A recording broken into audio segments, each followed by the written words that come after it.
Dear students, आप लोग मेरा चैनल देखते तो हैं लेकिन सब्सक्राइब और शेयर नहीं कर रहे हैं भाई। इसलिए मेरे चैनल को देखने के साथ साथ उसको सब्सक्राइब भी करिए, शेयर करिए, दूसरे लोगों से भी कहिए कि उसको दूसरे लोगों से शेयर करें और सब्सक्राइब अवश्य करें। आज मैं आपको कुछ टिपिकल सेंटेंसेस अर्थात डिफिकल्ट सेंटेंसेस को पैसिव वॉइस में बदलने के कुछ एक्स्ट्रा रूल्स समझा रहा हूं। ये रूल्स न केवल 9th, 10th बल्कि 11th और 12th और ऑल कॉम्पिटिटिव कोर्सेज में काम आने वाले हैं। जो भी मैं आपको पढ़ा रहा हूं वो केवल आपके सिलेबस से संबंधित ही नहीं है, बल्कि हर कंपटीशन में वो होल लाइफ काम आने वाले रूल्स हैं। इसलिए जो भी मैं आपको पढ़ा रहा हूं पूरी लगन और निष्ठा के साथ पढ़ाता हूं। इसलिए आप मुझे इनकरेज करने के लिए मेरे चैनल को देखने के साथ साथ उसे शेयर और सब्सक्राइब अवश्य करिए। आज मैं आपको रूल्स समझा रहा हूं और नेक्स्ट डे इसके एग्जाम्पल समझाऊंगा।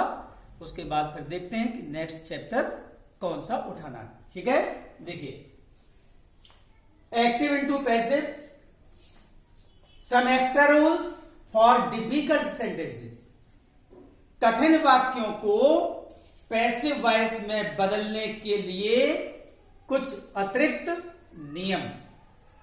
First rule, someone, somebody, circumstances, one आदि को जोड़कर आदि को बाई से जोड़कर लिखा नहीं जाता है। फिर एक बार समझिए, यदि एक्टिव वॉइस में सब्जेक्ट के रूप में समवन, somebody, वन या सर्कमस्टेंसेस का प्रयोग किया जाए।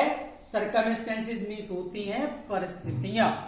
इन चार शब्दों को यदि सब्जेक्ट के रूप में प्रयोग किया जाए तो बाई जोड़कर इन्हें लिखा नहीं जाता है, अर्थात सेंटेंस केवल क्रिया की थर्ड फॉर्म तक ही सीमित रहता है।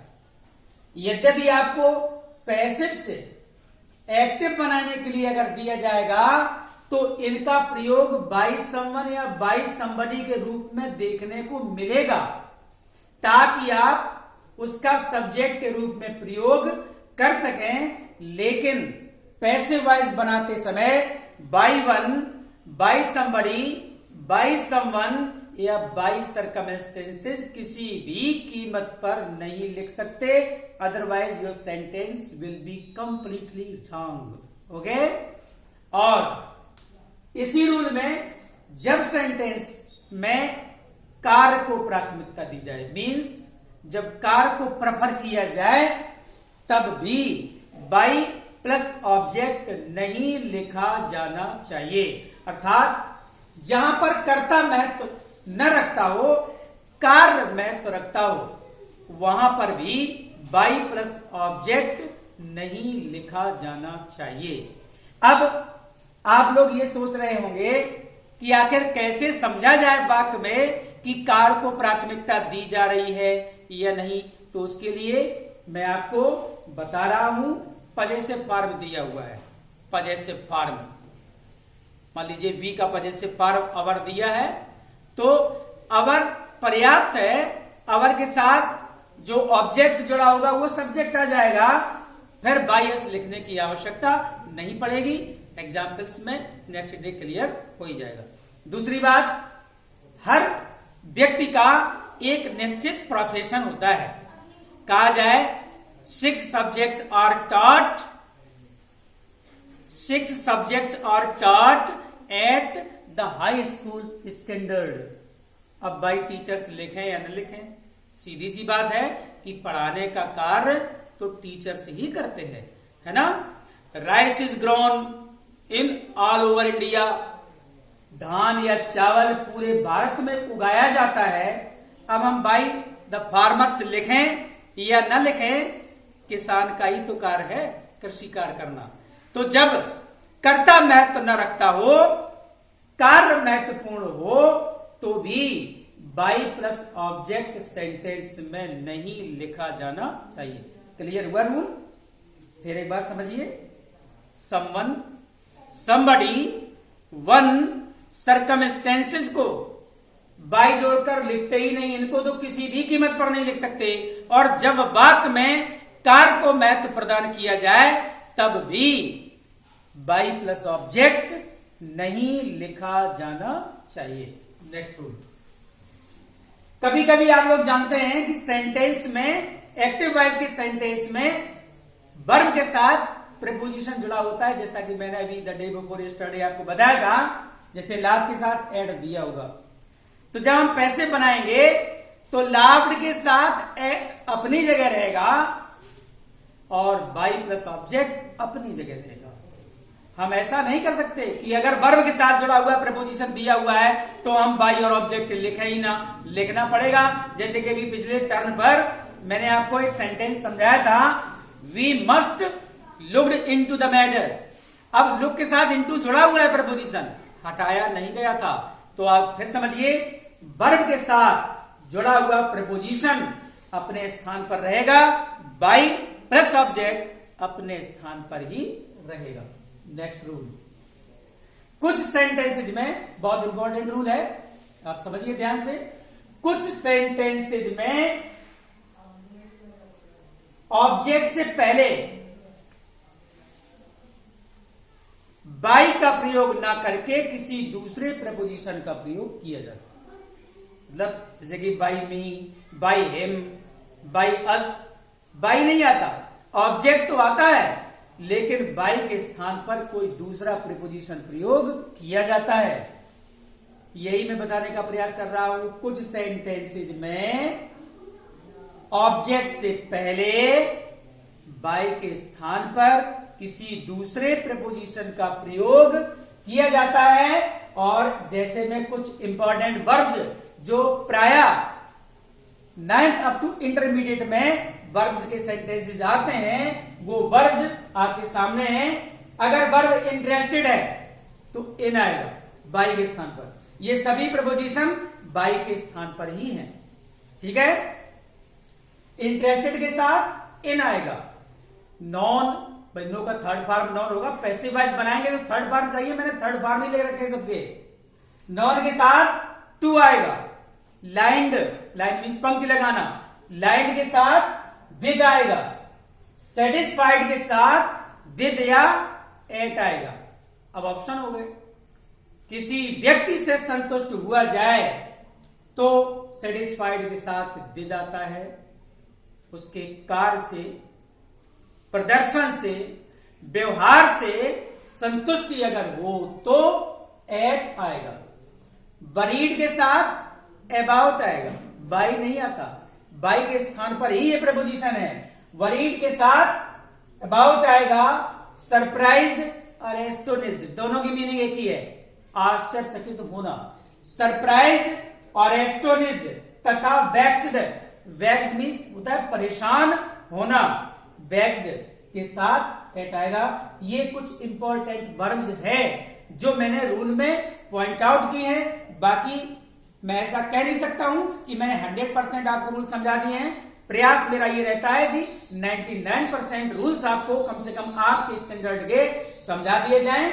तो एक बार फिर समझिए, कुछ सेंटेंसेस ऐसे होते हैं जिनमें ऑब्जेक्ट से पहले बाई के स्थान पर किसी दूसरे प्रपोजिशन का प्रयोग किया जाता है। जैसे इंटरेस्टेड के साथ इन, नॉन के साथ टू, लाइंड के साथ विद, सेटिस्फाइड के साथ विद या एट, दोनों में डिफरेंशिएट कर दिया है मैंने। वरीड के साथ अबाउट, सरप्राइज, एस्टोनिश्ड तथा वैक्ड के साथ एट। अर्थात ये क्रियाएं हैं तो इनके साथ जो भी प्रपोजिशन पॉइंट आउट किया गया है वही प्रपोजिशन आएगा। और अगर किसी दूसरे प्रीपोजिशन का प्रयोग किया तो वो सेंटेंस किसी भी कीमत पर सही हो नहीं सकता। Next rule. कभी कभी आप लोग देखते हैं कि सेंटेंस में सब्जेक्ट के रूप में नो वन नोबडी का प्रयोग किया जाता है, फिर आगे सब्जेक्ट, हेल्पिंग वर्ब, वर्ब से पहले, मेन वर्ब से पहले एवर होता है, एवर। फिर समझिए, नो वन या नोबडी डॉट डॉट एवर अगर सेंटेंस में दिया है तो बाई नो वन और बाई नोबडी तो लिख ही नहीं सकते। क्या हो रहा है? इज इक्वल टू नेवर, अर्थात नो वन और नोबडी का इफेक्ट किस पर पड़ेगा? एवर पर, एवर का नेवर हो जाएगा, और by no one by nobody नहीं लिखेंगे। क्लियर हुआ? एक बार फिर समझिए, यदि सब्जेक्ट के रूप में एक्टिव वॉइस के सेंटेंस में नो वन या नोबडी डॉट डॉट एवर का प्रयोग किया गया है तो by no one by nobody नहीं लिखेंगे, बल्कि एवर का नेवर कर दिया जाएगा।